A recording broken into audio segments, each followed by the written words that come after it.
বৃষ্টিতে চিকেন পকোড়া বিক্রেতা। নিয়ে যাও গরম গরম পকোড়া নিয়ে যাও। আলুর পকোড়া, পেঁয়াজের পকোড়া, মূলোর পকোড়া, বাঁধাকপির পকোড়া, পনিরের পকোড়া নিয়ে যাও। এসো এসো, নিয়ে নাও গরম গরম পকোড়া নিয়ে যাও। মাধবী পকোড়া বিক্রি করছিল, তখনই হঠাৎ খুব জোর বৃষ্টি শুরু হয়।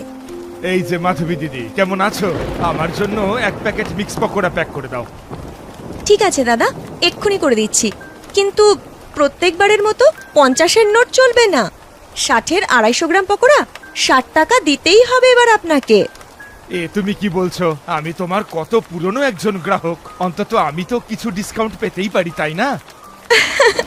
ঠিক আছে দাদা, কি আর দরদাম করব আপনার সাথে। আপনি একটা কাজ করুন, আপনি 50 টাকায় 250 গ্রাম পকোড়া নিয়ে যান। মাঝে মধ্যে তো আমার মনে হয় যে 250 গ্রাম পকোড়া আমার 50 টাকাতেই বিক্রি করা উচিত, কারণ প্রত্যেকেই আপনার মতো 10 টাকা বাঁচানোর কথাই ভাবে। ঠিক যেন মনে হয় প্রত্যেকেরই পকোড়া খাওয়ার সময় নিজের টাকা বাঁচানোর কথা মনে পড়ে। গ্রাহক পকোড়া নিয়ে সেখান থেকে চলে যায়। এরপর বৃষ্টি আরো জোরে পড়তে শুরু করে। মাধবীর পকোড়া আর বিক্রি হয় না, সেই জন্য মাধবী বাড়ি ফিরে আসে। মাধবী ছিল এক অনাথ মেয়ে, যে সবসময় সবাইকে সাহায্য করত আর সবসময় সবার কাজ করত। যেই ও বাড়ি ফিরল, তাকে তার প্রতিবেশী শান্তি, যে ডিম বিক্রি করত, সে বলল, হ্যাঁ রে মা মাধবী, আজ তোর ফিরতে অনেক দেরি হয়ে গেল রে। রোজ তো তুই আগে ফিরিস। তুই যখন থাকিস না, তোকে নিয়ে আমার ভীষণ চিন্তা হয়। মনে হয় আজ তোর পকোড়া একটু বেশি বিক্রি হয়েছে, তাই তো এত দেরি করে এলি। না শান্তি আন্টি, আজ আমার পকোড়া বিক্রি হয়নি অত, কারণ খুব জোরে বৃষ্টি পড়ছিল তো, তাছাড়াও বাড়ি ফিরতে হতো। কিন্তু কাল বৃষ্টি না হলে আমার পকোড়া ভালো বিক্রি হবে জানো। এমনিতেও সবাই বৃষ্টিতে পকোড়া খেতে বেশি ভালোবাসে। হ্যাঁ মাধবী মা, নিজের খেয়াল রাখিস। এখন দিনকালের যা অবস্থা। পরের দিন ধীরে ধীরে যেই বৃষ্টি বাড়ছে, আমার পকোড়া কম বিক্রি হচ্ছে। আর যখন বৃষ্টি পড়ে না, তখনও কম পকোড়া বিক্রি হয়, কারণ এখন তো বেশিরভাগ সবজিতে খুব পোকামাকড় থাকে। আমার কিচ্ছু মাথায় আসছে না যে এখন আমি এমন কি করি যাতে আমার পকোড়া আবার বেশি বেশি বিক্রি হবে। এমন কি উপায় আছে যাতে আমার এই সমস্যার সমাধান হয়ে যায়? মাধবী খুব চিন্তায় পড়ে যায়। ওদিকে শান্তিও রয়েছে ভীষণ চিন্তার মধ্যে। মাধবী যখন শান্তিকে চিন্তিত দেখলো, তখন তার কাছে গিয়ে জিজ্ঞেস করে, কি হয়েছে শান্তি আন্টি, তোমায় এত চিন্তিত দেখাচ্ছে যে? সব ঠিক আছে তো? রোজ তো তুমি আমার সাথে কি সুন্দর হাসি মুখে কথা বলো, তাহলে আজ এত মুখ শুকনো কেন? কি আর বলি রে মা, আমার থেকে কেউ মুরগির ডিম কিনছে না, তাই আমি ভাবলাম ওদেরকে কসাইয়ের কাছে বিক্রি করে দিই, কিন্তু সেও ভালো দাম দিতে রাজি নয়। আমি বুঝতে পারছি না কি করে যে সংসারটা চালাবো। আমার ছেলের লেখাপড়ার জন্য তো শহরে কিছু টাকা পাঠাতে হয়। যত দিন যাচ্ছে ততই সংসার চালানো কঠিন হয়ে পড়ছে। তুমি না একদমই চিন্তা করো না জানো শান্তি আন্টি, আমি তোমার সমস্যার কোনো না কোনো সমাধান বের করার চেষ্টা করছি। তখন দেখো তোমার সমস্ত চিন্তা দূর হয়ে যাবে। এরপর মাধবী বাড়ি ফিরে আসে আর ভাত ডাল খেতে খেতেই সমস্যার বিষয় ভাবে। আচ্ছা, আমি এমন কি করি যাতে এই বৃষ্টিতে শান্তি আন্টির মুরগি আর তার ডিমেরও ব্যবস্থা হবে, আবার আমার পকোড়াও বিক্রি হতে থাকবে। তখন তার মুখে হঠাৎই এঁচোড়ের একটা টুকরো পড়ে, আর সেটা খেয়ে সে বলে, আরে এই এঁচোড়টা তো খেতে একদম চিকেনের মতো লাগছে। মনে হচ্ছে আজকে এতে একটু বেশি মশলা দিয়ে ফেলেছি। আচ্ছা, চিকেনের পকোড়া কিন্তু খেতে বেশ ভালো লাগে। মনে পড়েছে, একবার বাবা আমাকে মেলায় খাইয়েছিল। আমি যদি চিকেন পকোড়া বিক্রি করি তাহলে তো বেশ ভালো হবে, আর চিকেন পকোড়ার দামও বেশি। এই যে এতদিন ধরে আমার পকোড়া বিক্রি হচ্ছিল না, তার ক্ষতিপূরণ পেয়ে যাব। আর বৃষ্টির সময় তো চিকেন পকোড়া খেতে সবাই ভালোবাসে। মাধবী এই ভেবে খুব খুশি হয়ে যায়। পরের দিন খুব জোর বৃষ্টি পড়ছিল, তখন সে চিকেনের দোকানে যায় আর বলে, আচ্ছা দাদা, চিকেনের দাম কত একটু বলুন না, আমি পকোড়া করবো তো, তার জন্য চিকেন চাই। আমার এখানে চিকেন আপনি 250 টাকা কিলোয় পেয়ে যাবেন। দাদা, কিছু কম হবে না বুঝি?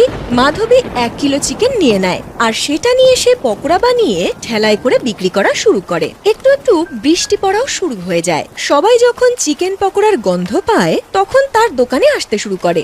আর এক গ্রাহক বলে, কি দিদি, তুমি তো আগে সবজি দিয়ে পকোড়া বানাতে, এখন তুমি চিকেনের পকোড়া বিক্রি করছো? হ্যাঁ হ্যাঁ দাদা, আসলে সেই পকোড়া না কম বিক্রি হচ্ছিল, তাই আমি ভাবলাম যে চিকেনের পকোড়া বিক্রি করি, তাহলে বেশি বিক্রি হবে। ঠিক আছে দিদি, তাহলে তুমি আমাকে বরং 1 প্যাকেট চিকেন পকোড়া দাও। আর আমাকে তাহলে কত দিতে হবে বলো? দাদা, 250 গ্রাম চিকেন পকোড়ার দাম কিন্তু পড়বে 120 টাকা। ওরে বাবা, তোমার এখানে দাম তো অনেক বেশি। না তাহলে থাক, আমি এত দাম দিয়ে পকোড়া কিনতে পারবো না। এ আপনি কি বলছেন দাদা? এগুলো যে চিকেনের পকোড়া সেটা তো দেখুন, দামি তো হবেই। তাও যদি আপনি না নিতে চান কোনো ব্যাপার না। সেই গ্রাহক এই বলে ওখান থেকে চলে যায়। তখন আরো জোর বৃষ্টি পড়তে শুরু করে। মাধবী তার ঠেলাটা পলিথিন দিয়ে ঢেকে দেয় আর নিজে একটা দোকানে গিয়ে দাঁড়িয়ে পড়ে। আস্তে আস্তে বৃষ্টি কমতে থাকে। তখন অন্যান্য গ্রাহকরা আসতে শুরু করে। তাদের মধ্যে কেউ কেউ চিকেন পকোড়া কেনে, কিন্তু বেশিরভাগ মানুষ এত দামি পকোড়া কিনতে পারে না। মাধবীর কিছু পকোড়া বিক্রি হয় না। সে শান্তি আন্টিকে ডাকে আর বলে, এই নিন, আমার কাছে কিছু পকোড়া থেকে গেছে, আসুন আমরা দুজনে মিলে এগুলো একসাথে খাই। তারপর ওরা দুজন বাইরের বৃষ্টি দেখতে দেখতে পকোড়া খেতে শুরু করে। তারপর শান্তি আন্টি বলে, সে তো ঠিক আছে রে মা, কিন্তু রোজ যদি তোর পকোড়া এভাবে থেকে যায় তাহলে তো তোর ভালো রকমের ক্ষতি হবে। হ্যাঁ আন্টি, আমিও না সেটাই ভাবছিলাম। বুঝতে পারছি না যে আমি আমার সমস্যার কি সমাধান বের করব, কারণ চিকেনের কত দাম, আর চিকেনের পকোড়া তো দামিই বিক্রি করতে হবে। দাম দিয়ে পকোড়া কিনতে কেউ রাজি হচ্ছে না। হ্যাঁ রে মা, ঠিকই বলেছিস। তুই জানিস, আজ আমার ছেলে ফোন করেছিল। ও আমার কাছ থেকে ফিজের জন্য টাকা চাইছিল। বাড়িতে চাল ডাল সব শেষ হয়ে গেছে, কিন্তু তাও আমি ওকে বললাম যে কিছুদিন একটু অপেক্ষা কর, আমি তোকে ঠিক টাকা পাঠিয়ে দেব। আমারও কিচ্ছু মাথায় আসছে না, কি করি। এই কথা শুনতে শুনতে মাধবীর মাথায় একটা বুদ্ধি আসে। তখন সে শান্তিকে বলে, শান্তি আন্টি, আমার মাথায় না একটা বুদ্ধি এসেছে। আচ্ছা, দুজনে একসাথে কাজ করলে কেমন হয়?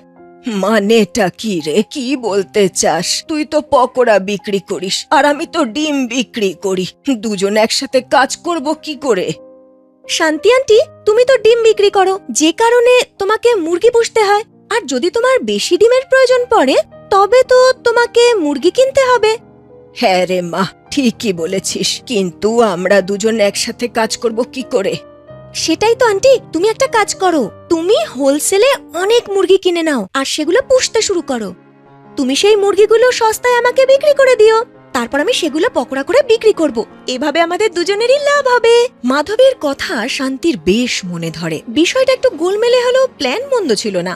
সেই দিনই সে হোলসেল থেকে অনেক মুরগি কিনে নিয়ে আসে আর মাধবীকে বলে, মাধবী, আমি অনেক মুরগির বাচ্চা নিয়ে এসেছি আর কিছু মুরগিও, কিন্তু বাচ্চাগুলোর তো বড় হতে সময় লাগবে। ততদিন তুই বড় মুরগিগুলো নিয়ে নে আমার থেকে, আর সেগুলো কেটে পকোড়া বানিয়ে বিক্রি কর। তখন মাধবী সেটাই করে। এবার সে সস্তায় চিকেন পাচ্ছিল। এখন সে চিকেনের পকোড়া মাত্র ৮০ টাকায় ২৫০ গ্রাম করে বিক্রি করা শুরু করে। ৬০ টাকায় সবজির পকোড়া আর ৮০-তে চিকেন পকোড়া শুনে গ্রাহকরা খুব খুশি হয়। তাদের সেটা সস্তা বলে মনে হয়। ভীষণ বৃষ্টিতে এক গ্রাহক আসে আর সে বলে, বা মাধবীদি, তুমি ৮০ টাকা প্যাকেট চিকেন পকোড়া বিক্রি করছো, খুব সস্তা তো। পুরো বাজারে এত কম দামে কেউ চিকেন পকোড়া বেচে না। হ্যাঁ দাদা, সেই জন্য তো এত সস্তায় আমি পকোড়া বিক্রি করা শুরু করেছি, যাতে ধনী গরিব সবাই আমার পকোড়া খেতে পারে এই বৃষ্টির ওয়েদারে। এটা তুমি খুব ভালো কাজ করেছো মাধবীদি। ঠিক আছে, আমাকে তুমি ½ কিলো চিকেন পকোড়া প্যাক করে দাও। আমি তো গিয়ে আমার সব বন্ধু বান্ধব আত্মীয় স্বজনদের বলবো যে আমাদের গ্রামে এত কম দামে চিকেন পকোড়া পাওয়া যায়। মাধবী তাকে পকোড়া প্যাক করে দিয়ে দেয়। ধীরে ধীরে গ্রামের সবাই জানতে পারে যে মাধবী এত সস্তায় চিকেন পকোড়া বিক্রি করছে, আর তার ঠেলার সামনে ভিড় হওয়া শুরু হয়ে যায়। অন্যদিকে শান্তি আন্টির মুরগিরা বড় হয়ে যায়। সে ওই মুরগিগুলো মাধবীকে বিক্রি করে দেয় এবং আরো মুরগি কিনে নিয়ে আসা শুরু করে। এইভাবে দুজনের ব্যবসা ভীষণ ভালো চলছিল। ওদিকে শান্তি আন্টির ছেলেরও লেখাপড়া শেষ হয় এবং সে বাড়ি ফিরে আসে। সে যেই মাধবীকে দেখে সে তার দৃষ্টি সরাতে পারে না, আর তার মাকে এই বিষয়ে বলে, মা, মাধবী কি সুন্দর না?